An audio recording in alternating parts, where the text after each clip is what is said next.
प्रत्येकाची कोणी दक्षता घेत नाही, परंतु या ठिकाणी आपण सर्वांनी लक्ष घेतलं पाहिजे की असं नाही व्हायला पाहिजे. प्रत्येकाने त्याचे उठाव पाहिजे. एक जण बोलतो, दोन जण बोलतो, तीन जण उठाव, बाकीचे शांत बसतात.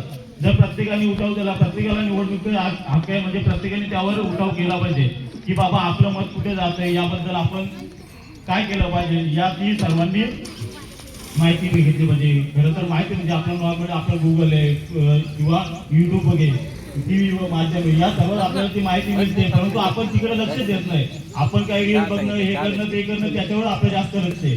खरं तर आपल्या राज्यात काय चाललंय, आपल्या देशात काय चाललंय, खरंच आपल्या देशाला काही गरज आहे का, याच्यावर आपलं कुठंच लक्ष नाही. आपण फक्त रील बघत हे बरं, त्याच्यावरच आपलं चाललंय बाबा रील शेअर करायचं, ते करायचं. पण खरं तर ज्या रील शेअर केल्या पाहिजे, जे मुद्दे उठवायला पाहिजे ते आपण कधीच करत नाही.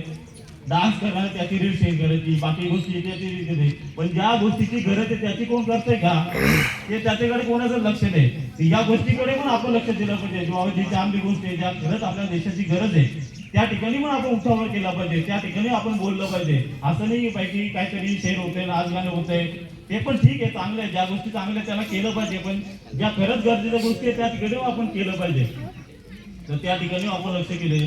त्यानंतर म्हणायचं झालं की आपला आता दिवस होते बाबा 26 जानेवारी, त्याच्यानंतर होते मराठी दिवस. तर मराठी दिवस हे कोणाला माहित आहे का इथे कधी साजरा केला जातो?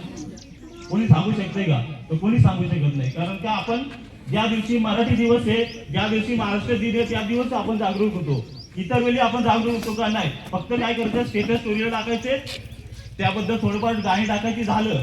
म्हणजे मराठी दिवस साजरा झाला का, किंवा त्या दिवशी मराठी एक मे दिन साजरा झाला का? तर नाही. कारण त्या दिवशी आपल्याला माहित तर पाहिजे बाबा काय आहे. इतर वेळी आपलं मराठी आपल्याला जागृतच होत नाही. बाकी फक्त मराठी दिन 1 मे आणि 27 खरं तर 27 फेब्रुवारी या ठिकाणी राष्ट्रीय भाषा मराठी म्हणून साजरा केला जातो.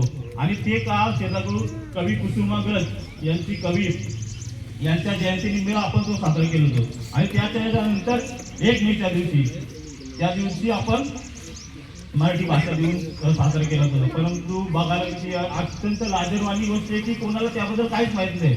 फक्त आणि त्यानंतर काय झालं, आणि त्या दिवशी फक्त काय केलं असतं, बाबा छत्रपती शिवाजी महाराज, छत्रपती संभाजी महाराज किंवा इतर नेते त्यांना आठवलं जातं. इतर दिवशी आपण त्यांना आठवत पण नाही. प्रत्यक्षात ते काय केलंय काय नाही याची कोणाला घेणं देणं नाही. फक्त ज्या दिवशी